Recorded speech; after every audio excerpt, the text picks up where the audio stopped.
if you know that you didn't do anything disarming, then it's probably not something that you did. It's probably more something about how they're experiencing their world, their life, and your role in it. Yeah. Yes. And that's a big precursor to how you might handle the entire dynamic that's playing out. Welcome to Real Talk with the Parenting Blueprint Coaches, where we discuss all aspects of parenting using the foundation of understanding personality dynamics to raise independent, responsible, and resilient children. My name is Karen Wagner, founder of Teaching Our Youth and the Parenting Blueprint. Let's dig right in with today's topic and have some real talk with the Parenting Blueprint Coaches. There's a kind of heartbreak that doesn't come with goodbyes or slam doors. It comes with a silence. And it's the text that never comes or is not responded to. It's a birthday that they skip where you don't hear from them. It's a distance that you don't quite understand, but you're feeling it in your heart and in your bones. So if your teen or young adult has pulled away from you, you know this silence well. And today we're going to talk about that. This is something that so many parents experience, but very few feel safe admitting it out loud, and that's estrangement. So whether it's the emotional distance or a physical distance or both, it leaves us carrying a kind of grief that's hard to explain. So today I am joined with Janet Krebs, another one of our amazing Parenting Blueprint coaches, and we're going to explore why teens and young adults may pull away from us, what's happening beneath that silence, and what steps we can take to begin healing without trying to force a connection, without losing ourselves, and without shutting our heart down in the process. It's all about what's happening with estrangement. Janet, I'm so glad to have you join me. I know we had a few minutes to talk before we went live today, and we've both either experienced this personally or within our family when we see that distance that happens and the heartache that comes from it and not knowing how to address or deal as what we talked about, that elephant in the room, right? So I'm so happy to be able to explore this topic with you today.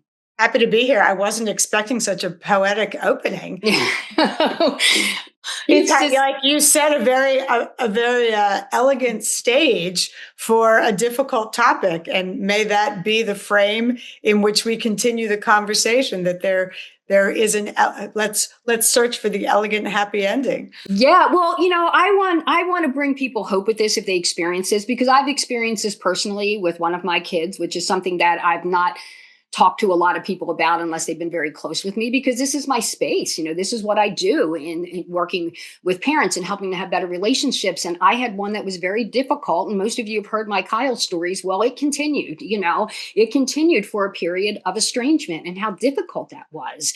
And, as parents, we sit there and wonder why. What did I miss? What are some of the reasons why estrangement happens? And Janet, you and I both experienced that, as we were just talking previously, about things that may have happened in our life that we can probably identify with some of the reasons why it happens. And I think the first time I experienced this, and it wasn't a full major estrangement, but it certainly was a distance that I hadn't experienced. And you talked about this too. And that was high school and college. And so I loved having my kids at home. I loved having the full house. I loved having all the energy. And then they started pushing back, and not only pushing back, but pushing back and being distant and condescending. And it was just hurtful to me. And I understood through their development that that's their way of developing their independence and separating from us to go out with their autonomy and becoming who they are. And so you experienced a little bit of that, you said, with your daughter. So, and you handled it a little differently than I did. So share a little bit about that short period of time. So I know it was a short period of time, but you were able to maybe deal with that, but then not make the distance that it continued beyond that. Yeah. And can I just add a disclaimer? Yeah. This, for our listeners, this is a conversation based on normal, what we would call, I hate that word, but we'll use it anyway, normal, everyday family interactions. These are not estrangements caused by trauma or abuse or, knock them out, drag them out, conflicts and things like that. We are talking about the estrangements, the distance, the disconnects that occur when we are sitting back going, what did I do? Like, I have no idea what I did. So I think because there's that's a different conversation. Yes. And we're not talking about that. We're talking about the ones that let us sit back and be really puzzled and curious because we don't know. We don't know what we did. So now I will answer your question. But I thought that was an important distinction to make. The funny estrangement, if you will, disconnect in my own family was with a high school strong-willed daughter. And I always loved and respected that about her. And it really just became a power play. We lived in the same house and did not speak for a year, which I actually think is hilarious. And so when you say I handled it differently, yeah, because I actually thought it was hilarious that and it was just the two of us at the time. And like, how does that even happen? Like texting, like your dinner is down here. If it's not eaten within 30 minutes, I'm going to put it away, kind of a thing. Like, it was just hilarious. Here's the funny thing, and here's the inspiration. To this day, I asked her once, because when I was finishing my book, I had to ask her these things. I was like, do you remember how we actually ended the silence? And she says, no. And I said, neither do I.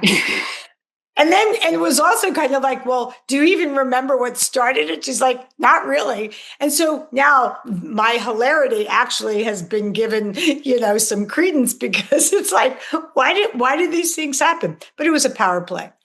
And I let it play out. And I knew that it wasn't personal. And I think that's little takeaway number one, right? If you know that you didn't do anything disarming, then it's probably not something that you did. It's probably more something about how they're experiencing their world, their life, and your role in it. Yeah. Yes. And that's a big precursor to how you might handle the entire dynamic that's playing out. And seeing it from a different lens, because that's one of the reasons. I have a few reasons that we can talk about why this may happen, but one of them is just they're figuring out who they are without us. It's an age and a season that they're trying to find their own identity. And for some kids, the only way they know how to do that is to push away. So it wasn't about me, although it did sting a little bit, when there was that distance or they pushed back or some of the words were a little harsh. It was about them finding themselves and not being reliant on us anymore or feeling as though they didn't. I think it was the way that it happened just came off kind of harsh. Sure. I remember at one point asking my daughter Anna, because I was really sensing the shift in the emotional mood swings. And I said, look, I'm new to this season of parenting with you, just as you're new to this season of what you're experiencing as you're growing up. So help me to understand, what do you need from me right now? And I just had to say it to her, like, what do you need from me right now? Because I felt like no matter what I did, it was wrong, or so she just said, I just want you to know that I've got this. And if I need help, I'll ask you. And I said, okay. That's said. You know what I mean? So I was able to do that. Now, was it hard for me to not still want to be engaged with her? I mean, in high school, she was struggling with migraines. She was in and out of the hospital. There were just a lot of things where I felt maybe a little overprotective of her at that point. But I just needed to respect the fact that that's what she told me. And I needed to step back and let her fly. And I did. But that's one of the reasons why we may begin that. And then even in that season, how we handle that could determine whether or not it does come back together again or not. It's just trying to figure out who they are, or sometimes they're just protecting themselves.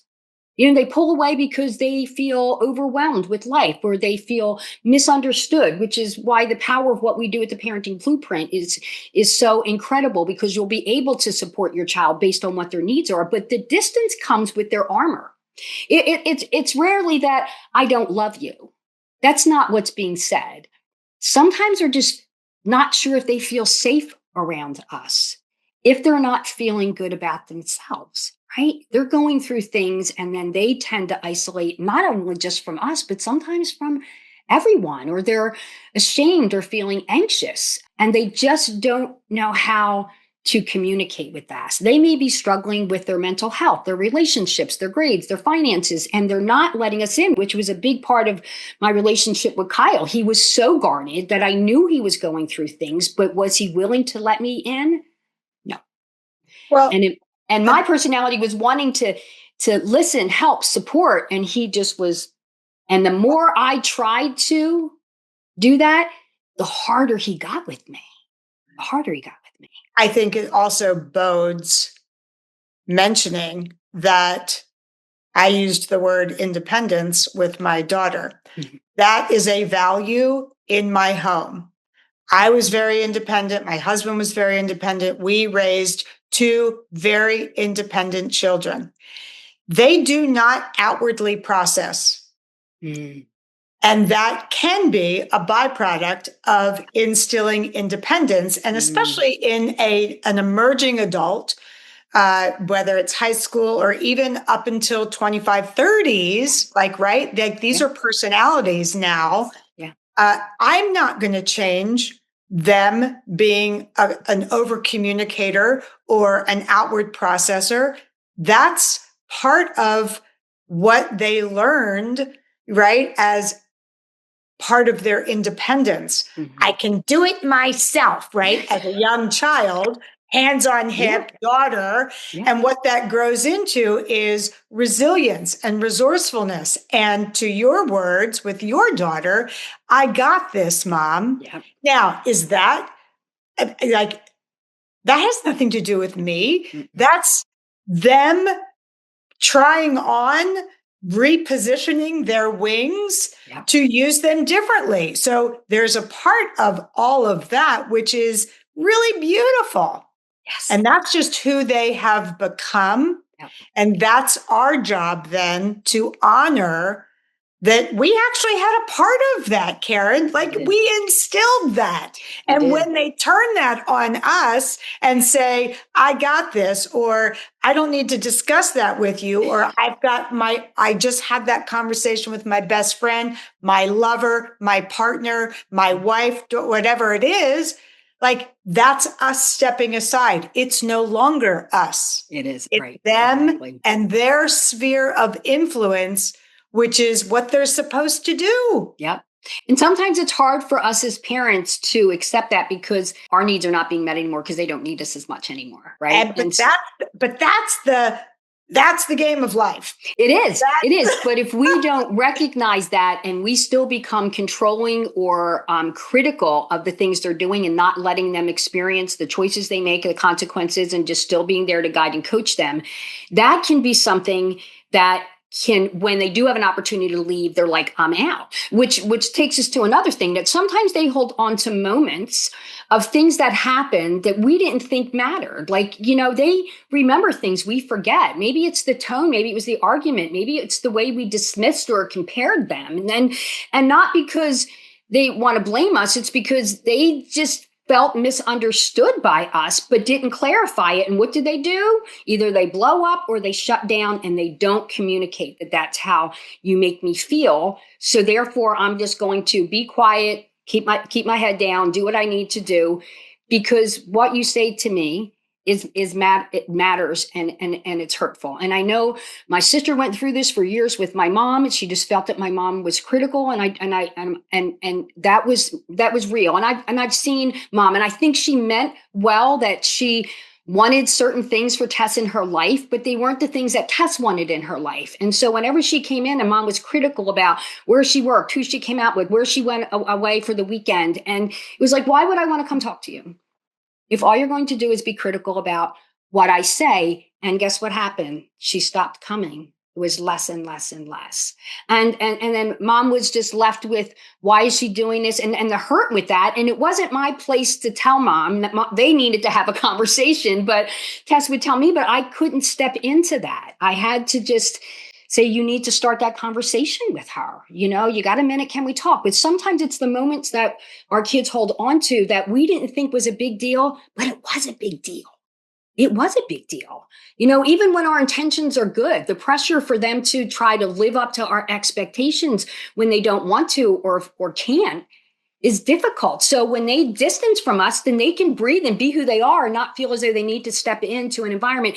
Now, parents, I'm saying you're not intentionally doing this. I know none of us would do anything intentionally because we want to think that we're helping our kids, we're guiding our kids, are coaching our kids. But what are they hearing?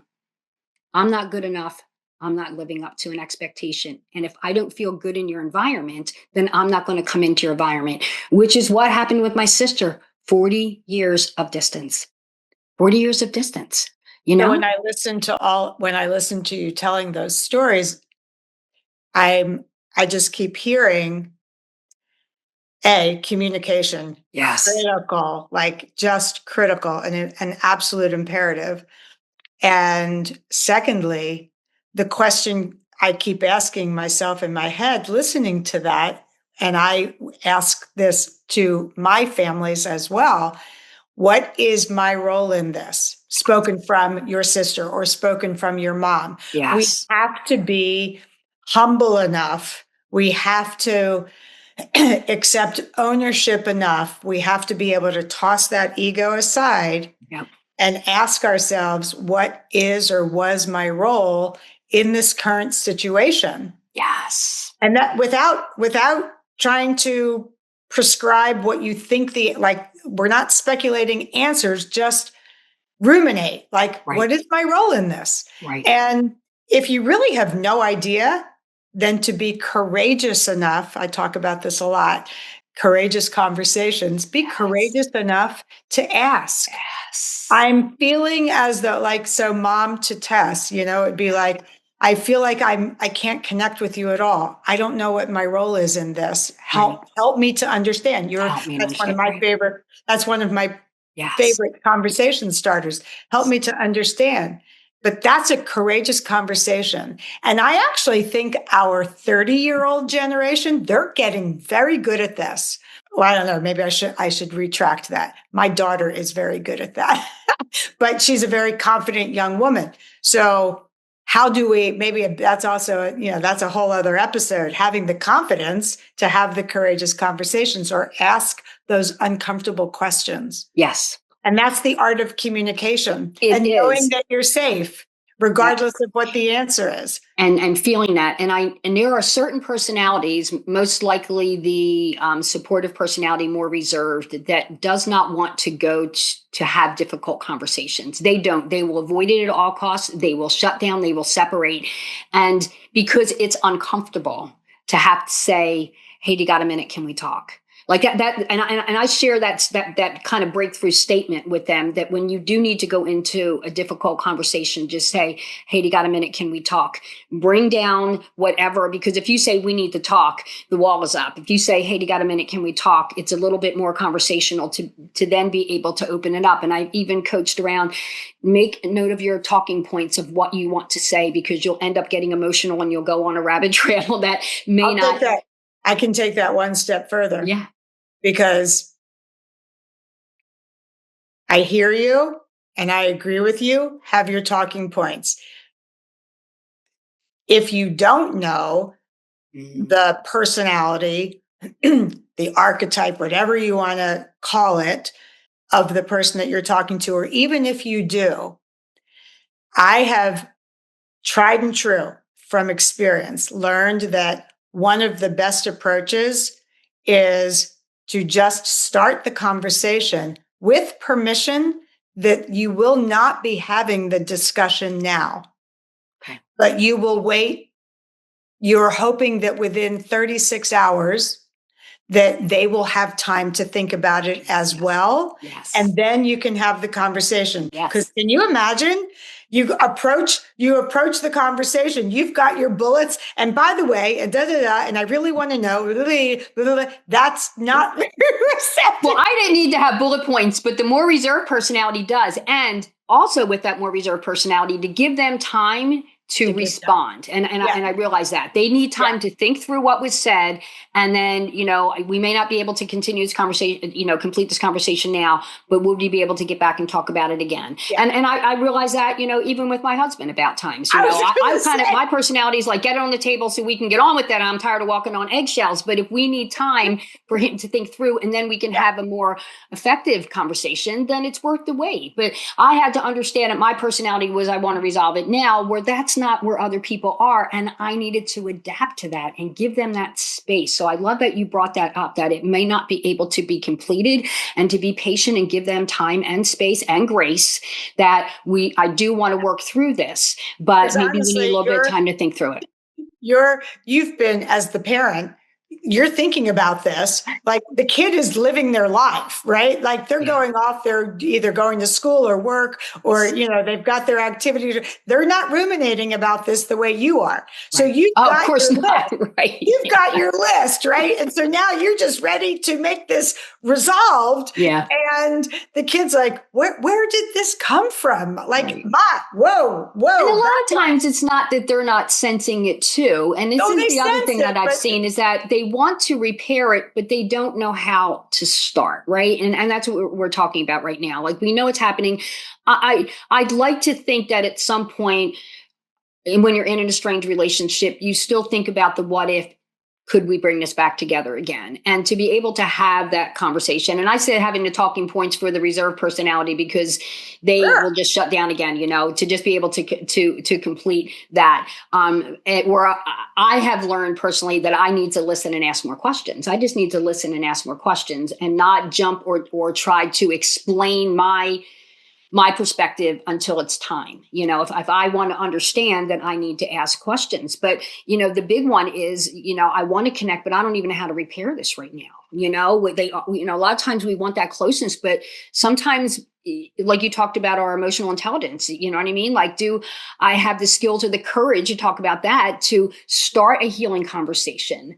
So, what happens? They just stay silent. Everyone just stays silent, acts like it's not happening when it's really happening. And it's just I always say it's another brick in the wall, another brick in the wall, another brick in the wall. And then we got a lot of bricks to bring down, instead of, when we start to feel it, to be able to have that conversation, and then be open to what they have to say. I mean, I know there are some parents that may be hurting, and they just feel as though, well, if you're not going to talk to me, I'm not going to talk to you. And it's not because they don't care. It's just they're protecting their own hearts because it's hurting.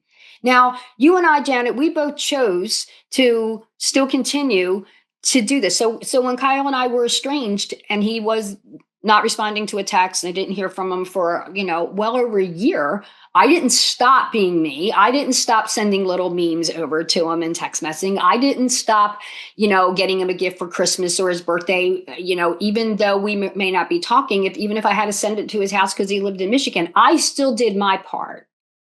And I think when it finally came around that we were able to have conversation, it wasn't because I still wasn't being the mom that I had always been prior to that, right? I needed to give the space, but I was also doing those little touches that would not make it as awkward, with no expectation. This is why I had to do it. I had to, I would send a message in the beginning, and it was probably 3 months, and he just was ghosting me and nothing. And it was hurtful, and I was crying. And how are we going to be able to resolve it if he doesn't want to talk to me? Because I want to resolve it. I want to get over it.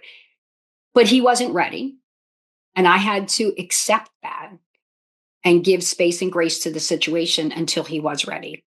And I think that, like, and I'm being, just for the listeners. Yeah. And by your own admission, I'm just going to use you as an example. When you just told that story, it was I. And it's not about us, right? We're the mature ones. We're the adults. Yeah. But I love how you tied it up, because you're like, it wasn't about that. It was about the experience, where we were. Yeah. And that's really where the focus is. When we take the focus off of ourselves, and just say, this is just what is. I may not have done anything that I understand right now. Yes. Like, remove the I, right? Mm-hmm. Like, I'm upset, I'm crying, I'm this, I. No, right? We're the adults. Yeah. And it's like, so if you're going to include that personal pronoun in the conversation, what do I need to be doing right now? Yeah. What can I be doing right now? Yeah. Maybe the answer is nothing.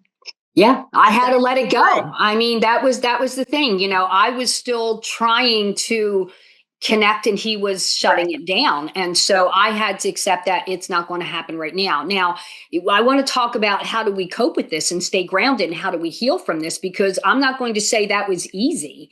I did reflect. Could I have done something different, said something different? I don't think it would have mattered at that point. What was done was done. So how do we repair and restore? How do we cope with this when it happens? Because I mean, it hurt. I'm not going to lie. Parents, it hurts. I know it hurts because I lived through some of that too. But we really need to start with healing. And I think the first thing, and Janet, you talked about this too, is I need to separate from what happened from my worth, because I really started to doubt myself. Right. The distance that I had with him did not necessarily define my value as a parent, although it had me questioning some things. Okay. It Sure. really Of did. course. But it reflected my inner world of what was really happening when you're dealing with different personalities who have different perspectives in the way they see life and the way they perceive how we interact with them. But it wasn't necessarily my failure, although it did feel that way sometimes. But some of that is beyond what I could do differently. And so, as you were saying, I had to separate that from my worth because it was starting to make me feel bad about myself, especially I'm in this space. I mean, this was hard, but that's why I want to just bring the hope, that it can come together, and we need to not take it personally, which is what you're saying, make it all about me. It's hard, but how can I pause? And as you were saying, sometimes doing nothing is probably the best thing at that point, because we just need to reflect and not necessarily react, because when I reacted, I was going to poke a bear that didn't need to be poked. Because And when we sometimes, did start talking again, we did not talk about what happened. We right. didn't. We just had to then be able to build that relationship, to then talk about what can I learn from that so that it doesn't happen again. Right? And your How can best friend becomes time, Yeah. Yeah. that point. Yeah. Time, even though there is an inclination to Yeah. tick time away. I'm Mm-hmm. wasting time. Look at all of this time that has transpired, Yeah. rather than look at the grace that time has played, the Yes. role that graceful time has played Yeah. in this potential repair. Yeah. Because, like you said, you poke too soon, you're poking the bear.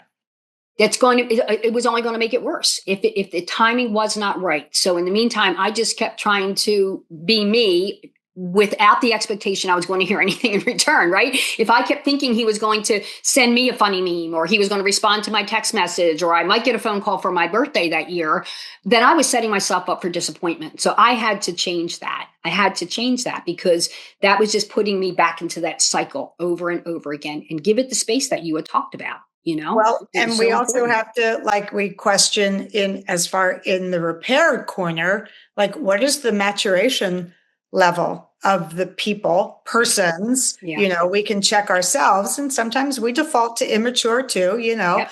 Uh, so what's the role of maturation? And Yeah.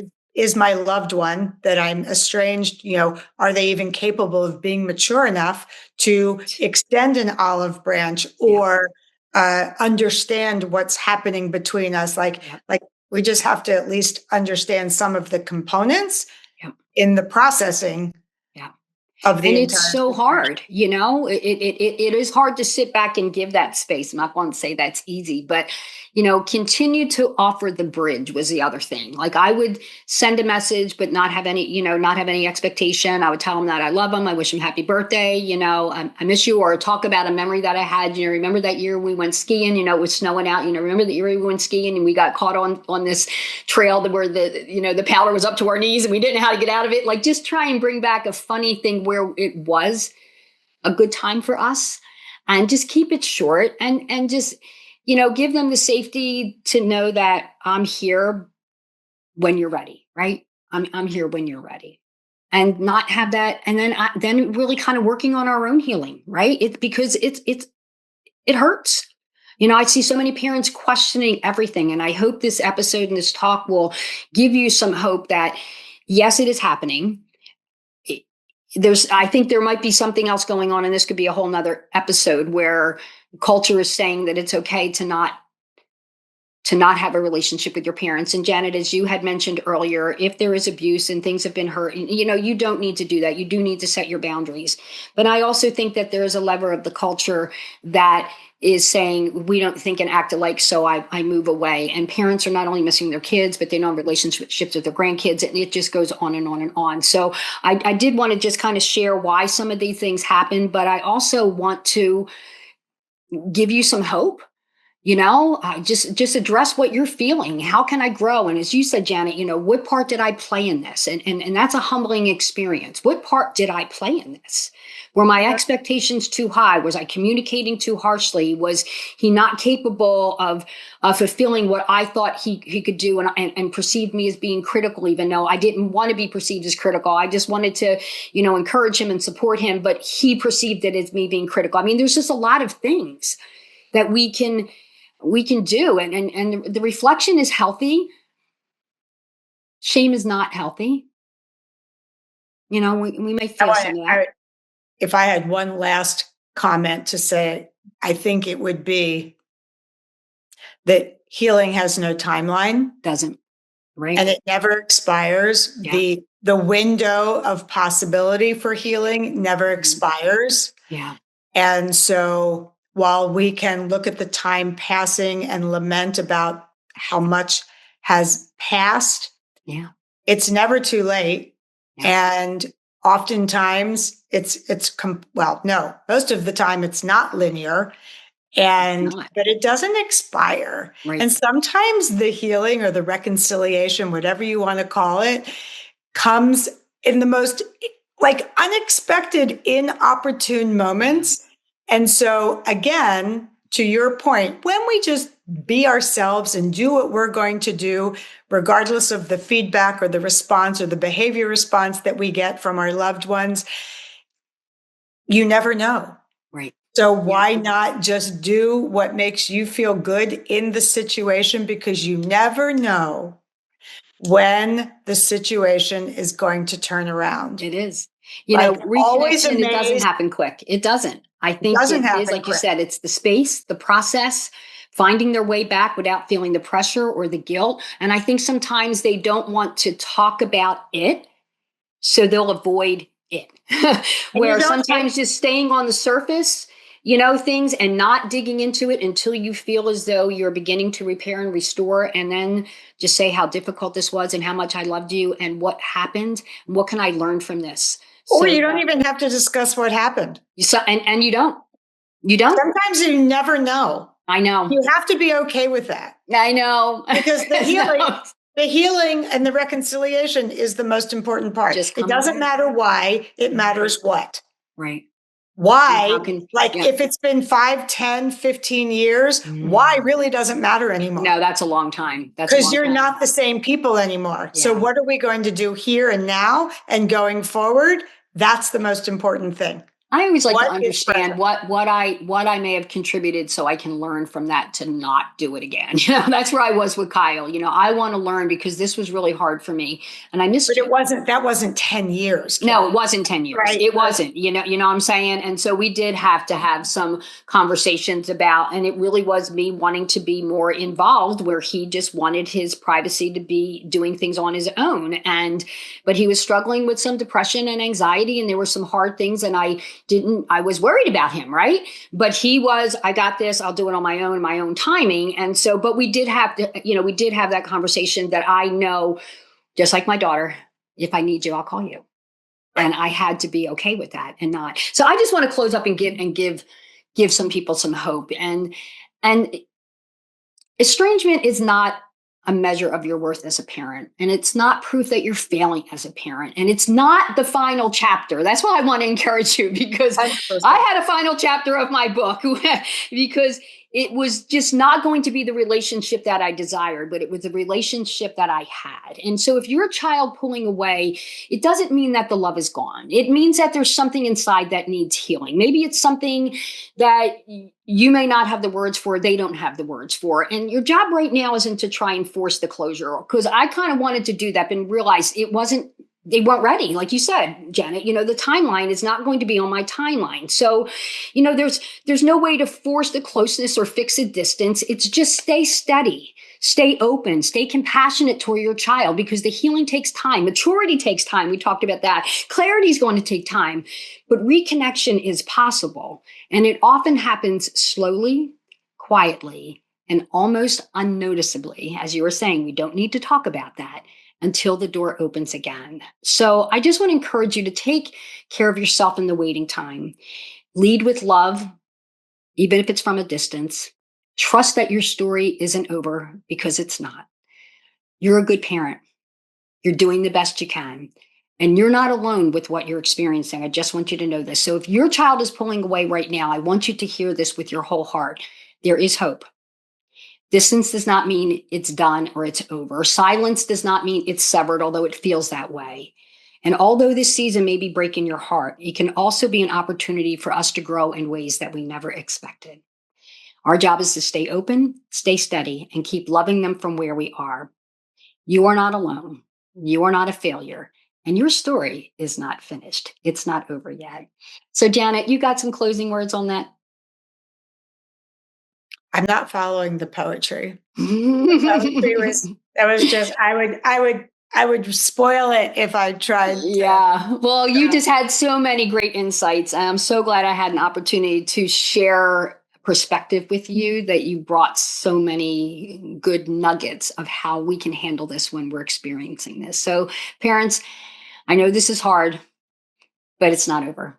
Your story is not over. My story with Kyle, as hard as it wasn't over. And we did come back together, and he does call me multiple times a week. And even if it's just on his way into work or his, way home from work, and we talk about work, or we talk about what we're making for dinner, like, we can have conversation.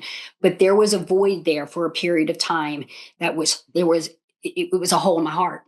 And so I can understand how you feel, but I also want to give you hope that with time and grace and continuing to be steadfast with unconditional love, that you love them. Because look, I wanted to blame him for all the things he did to me, but all I was going to do was put fuel on that fire. And that wasn't the way to do it. That really wasn't the way to do it. So have hope, have grace. I hope you enjoyed this episode. Feel free to like, subscribe, and share it with your friends if they're experiencing the same thing, because this can be a difficult time in our life. So take care. We'll see you on the next episode of Real Talk with the Parenting Blueprint Coaches. Take care. Bye.